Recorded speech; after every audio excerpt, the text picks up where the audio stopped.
Telangana senior రాజకీయ విశ్లేషకులు అజయ్ కుమార్ గారు మనతో ఉన్నారు. సార్ నమస్కారం. నమస్తే.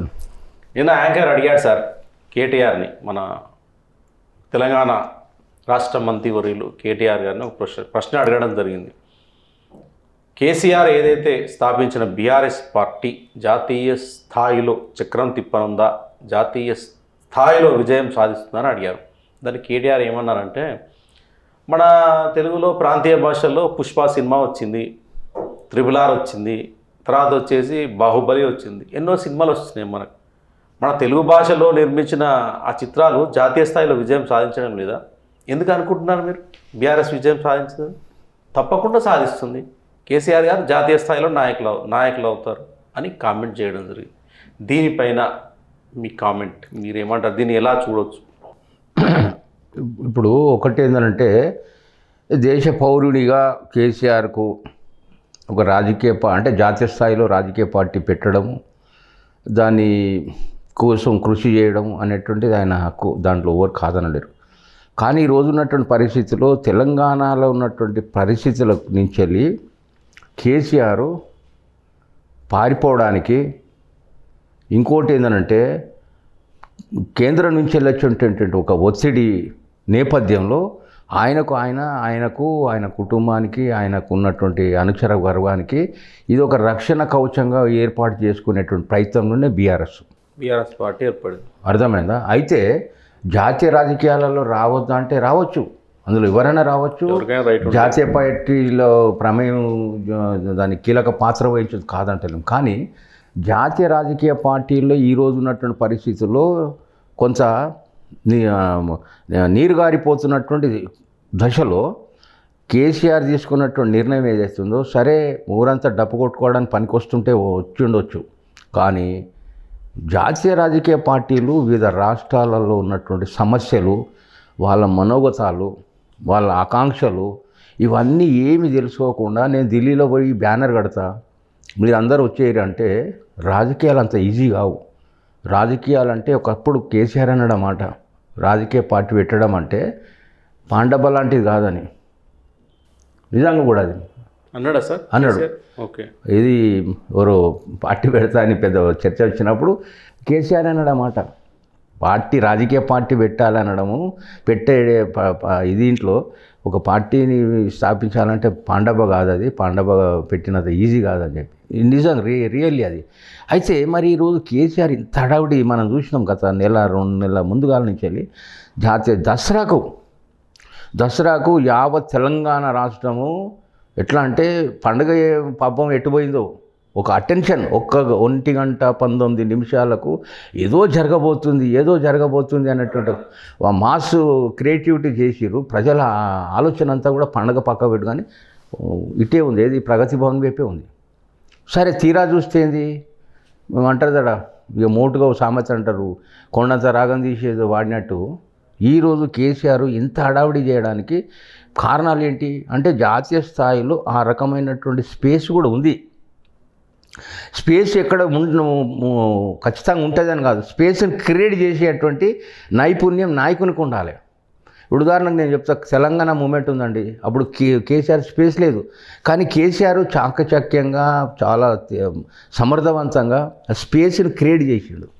ఇది ఏ రాజకీయ నాయకుడైనా చేయాల్సినటువంటి పనే. కానీ ఈరోజు కేసీఆర్కి ఏంటంటే, జాతీయ స్థాయిలో ఉన్నటువంటి హేమాయేమీలు ప్రతి రాష్ట్రంలో అంటే ప్రజలతోటి మమైకమైనటువంటి ప్రాంతీయ పార్టీల యొక్క శక్తి ఆ స్థాయిలో అక్కడక్కడ ఉన్నది కాదంటలేం. కానీ ఈరోజు కేసీఆర్ పెట్టే పార్టీకి ఇవన్నిటిని పార్టీలను అధిగమించి కేసీఆర్ పార్టీ వైపు రావాలి అని అనడం ఎంత మేరకు శాస్త్రీయత, ఇది శాస్త్రీయత ఆలోచన ఉండాలి. పార్టీ పెట్టి డబ్బులు పెట్టవచ్చు. నువ్వు కూడా రేపు పొద్దుగల నీ దగ్గర ఒక 100 కోట్లు ఉంటే పోయి ఢిల్లీలో నీకు అక్కడక్కడ బ్యానర్లు, ఫ్లెక్సీలు కట్టవచ్చు. కానీ పాయింట్ ఏంటంటే, ప్రజల యొక్క ఆకాంక్షలు ఏంటి?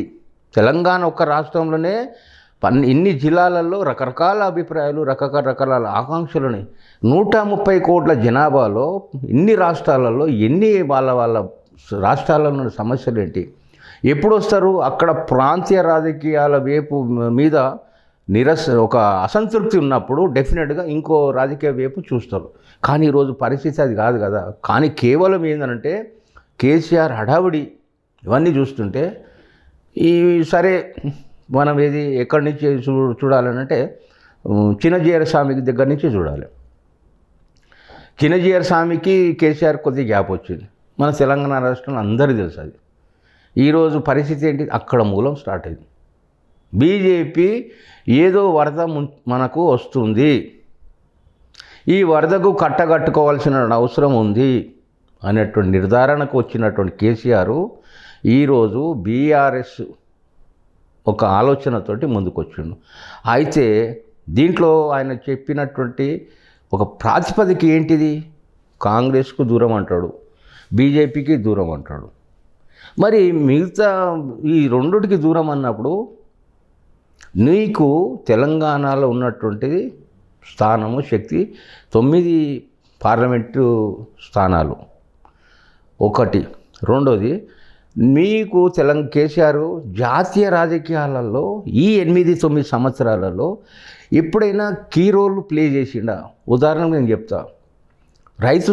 రైతు బిల్లులకు వ్యతిరేకంగా ఇదే ఢిల్లీలో నోయిడాలో జరిగినటువంటి ఆందోళనలు ఏవైతున్నాయో ఓ సంవత్సరం జరిగినాయి, మనందరూ తెలుసు. అది చలికి కూర్చురు, వానకు కూర్చురు, ఎండకేండిరు, ఇట్లా రకరకాల క్లైమేట్లలో కూడా వాళ్ళ ఉద్యమ స్ఫూర్తిని ఆపలేదు వాళ్ళు. కానీ మరి ఢిల్లీకి ఆ సందర్భంలో నువ్వు చాలాసార్లు పోయినావు, కానీ ఎన్నడైనా ఈ సమస్యల మీద రైతుని కలిసినటువంటి సందర్భం ఉందా? నువ్వు జాతీయ రాజకీయాలు ఒక రోజులో ఆలోచిస్తే జరిగే పని కాదు, కలవలే. ఇవాళ ఏం చేసినావు, ఇదే రైతులకు ఆర్థికంగా వాళ్ళ సానుభూతి పొందడానికి 20 కోట్ల ప్యాకేజ్ తీసుకుపోయి పంజాబ్లో వంచినావు. సరే, దానివల్ల సానుభూతి వస్తారంటవా? కాబట్టి ఇవన్నీ కూడా మనం ఆలోచించినప్పుడు కేసీఆర్ హడావుడి వెనకాలో రాజకీయ పార్టీ కాదు, రాజకీయ ఆలోచనలు కాదు, కేవలము ఆయన ఉన్నటువంటి ఒక అంచనా, ప్రమాదకరమైనటువంటి అంచనా, దీన్ని వాళ్ళ కుటుంబానికి సేఫ్ సైడ్ దీంట్లో ఆలోచించి ఈ బీఆర్ఎస్ అంటే జాతీయ స్థాయిలో సరే. ఇప్పుడు ఉదాహరణకు కుమారస్వామి ఉన్నాడు, కుమారస్వామి లాంటి వాళ్ళని రైతు ఉద్యమ నాయకులని దగ్గర తీసి, సరే కుమారస్వామి కూడా ఒక రాజకీయ నాయకుడే కదా, కర్ణాటకలో ఒక బలమైనటువంటి ఫోర్సు కదా, వాళ్ళకు కూడా ఎన్నికలు ఉన్నాయి, ఒకసారి గవర్నమెంట్ ఉన్నాయన, వాళ్ళ నాయన ప్రధానమంత్రిగా పనిచేసిన ఆయన. ఈ నేపథ్యం వాళ్ళకు ఒక రాజకీయ పునాది ఉంటుంది.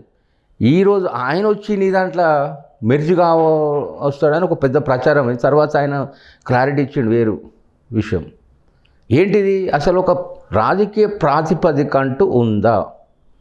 ఉంటే ఏంటిది, దానికి ఉన్నటువంటి అవకాశాలు ఏ మేరకు ఉన్నాయి, ఇవన్నీ కూడా బేరీ చేసుకున్న దశలో మనకు వచ్చేటువంటి స్పష్టమైన అవగాహన ఏంటిదనంటే ఇది కేవలము హడావుడి. అంటే డబ్బులున్నాయి. ఏం చేసిండు, మొట్టమొదటిగా ఒక ఏరోప్లేన్ కొన్నాడు.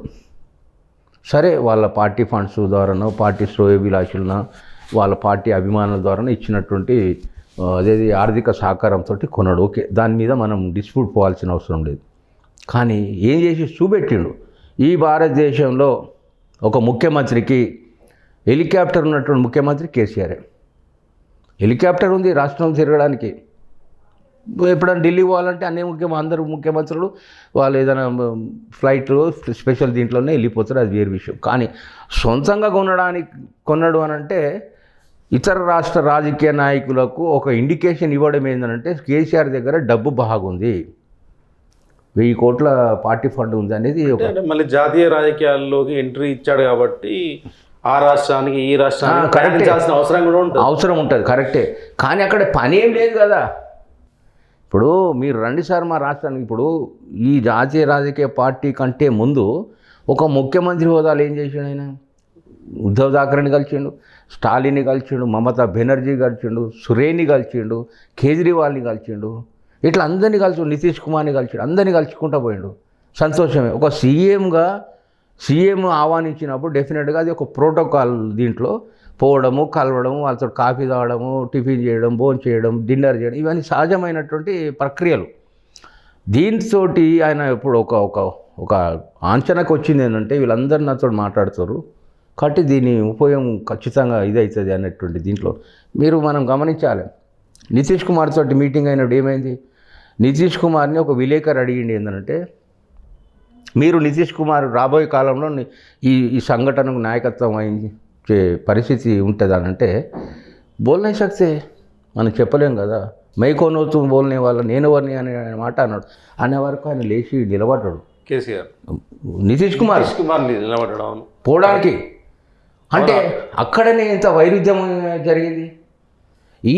ఎందుకంటే రాజకీయ నాయకులు ఎప్పుడైనా కానీ వాళ్ళ సొంత అస్తిత్వానికి ప్రాధాన్యత ఇస్తారు తప్ప ఇక్కడ జాతీయ స్థాయిలో నీ ప్రభావం ఎంత, నీ యొక్క పాత్ర ఎంత, నువ్వు ఎంత మేరకు ఈరోజు భారతదేశంలో బీజేపీ ప్రభుత్వం మీద జనంలో కొంత వ్యతిరేకత వచ్చిన విషయం వాస్తవమే. కానీ దాన్ని హోల్డ్ చేసి అటువంటి కెపాసిటీ కూడా ఉండాలి. 8 సంవత్సరాలేమో బీజేపీతో అంటగాగినవు, గలగల మిల్చినవు, అలైబలైగా ఉన్నావు. ఈరోజు సడన్గా ఎందుకు వచ్చింది అంటే ఈ ముచ్చింతల నుంచి స్టార్ట్ అయింది. ఇది రామేశ్వరం రామానుజాచార్యుల విగ్రహం అది ఒకటి, రామేశ్వరం మై హోమ్ రామేశ్వరరావు ఇక్కడి నుంచి స్టార్ట్ అయిన తర్వాత ప్రధానమంత్రి వస్తే కలవకపోవడం, గవర్నర్ ప్రోటోకాల్ని పాటించకపోవడం, తర్వాత హోమ్ మినిస్టర్ వచ్చిన ఇది చేయకపోవడం, ఇట్లా రకరకాల ఏంటంటే తమకున్న పరిధి దాటి కూడా ఇప్పుడు రాజకీయాలలో వైరుధ్యాలు ఉంటాయండి. వైరుధ్యాలు ఉంటేనే రాజకీయాలు, అంటేనే రాజకీయాలు. ఇప్పుడు మమతా బెనర్జీ పోతుంది, బెంగాల్ ముఖ్యమంత్రి ఉంది, ప్రధానమంత్రి వస్తాడు. ఎవరు ప్రధానమంత్రి మనకు ఎవరు నరేంద్ర మోడీ అంటాం. మన రాష్ట్ర ముఖ్యమంత్రి ఎవరు, మనకు విభేదాలు ఉండొచ్చు కేసీఆర్ తోటి, ఆయన విధానాలు ఆయన ఆలోచనలు మనకు నచ్చకపోవచ్చు, కానీ ముఖ్యమంత్రే. మా ముఖ్యమంత్రి ఎవరు అంటే కేసీఆర్ అంట, కానీ ఇంకోరు అన్న నేను. కాబట్టి బెంగాల్ మమతా బెనర్జీ పోయినప్పుడు ప్రధాని పోయినప్పుడు స్వాగతం ఇస్తుంది, ఒక అఫీషియల్ ప్రోగ్రామ్ అని డెఫినెట్. కానీ నీ ముఖమే చూడ, నీతోటే కూర్చోను. ఎన్ని జరిగినాయి ఆంధ్రప్రదేశ్ విషయంలో సౌత్ దీంట్లో డెవలప్మెంట్. మన ఈ మధ్య కేరళలో ఒక మీటింగ్ జరిగింది, ఢిల్లీలో సీఎంల మీటింగ్ అయితే ఆంధ్రప్రదేశ్లో అది కేరళలో జరిగినటువంటి సౌత్ స్టేట్ యొక్క డెవలప్మెంట్స్ మీటింగ్ అయితే ఏది కానీ ప్రెస్లో కేంద్రం అది ఇస్తలేదు, కేంద్రం ఇది ఇస్తలేదు అని చెప్పేసి ఇవన్నీ కూడా ఏంటంటే ప్రజలు దాన్ని గమనిస్తుంటారు. ఈరోజు ప్రధానంగా టీఆర్ఎస్ నుంచి వెళ్ళి బీఆర్ఎస్ అనేటువంటి మాట ఏదైతుందో అది అశాస్త్రీయం అని చెప్పొచ్చు, అశాస్త్రీయము అసంబద్ధం అని చెప్పొచ్చు. కేవలము కేసీఆర్ ఏదైతే ఊహించిండో అది తప్పు అనేటువంటిది ఇప్పుడు దసరా నుంచి వెళ్ళి దీపావళి వచ్చే వరకు మనకు అర్థమైంది ఏంటంటే స్పష్టంగా. దీనికి సంబంధించి ఢిల్లీలో ఫ్లెక్సీలు పెట్టిరు, ఆల్ ఇండియాలో పత్రికలలో యాడ్స్ ఇచ్చిరు, సరే బాగానే ఉంది అంత మేరకు. కానీ ఫ్యూచర్లో బీఆర్ఎస్ అనేది అట్టర్లీ ఫ్లాప్ అనేటువంటిది మనం ఒక అంచనా అనేటువంటి చెప్పొచ్చు అనే విషయం మనం గమనించాలి. Okay sir, thank you.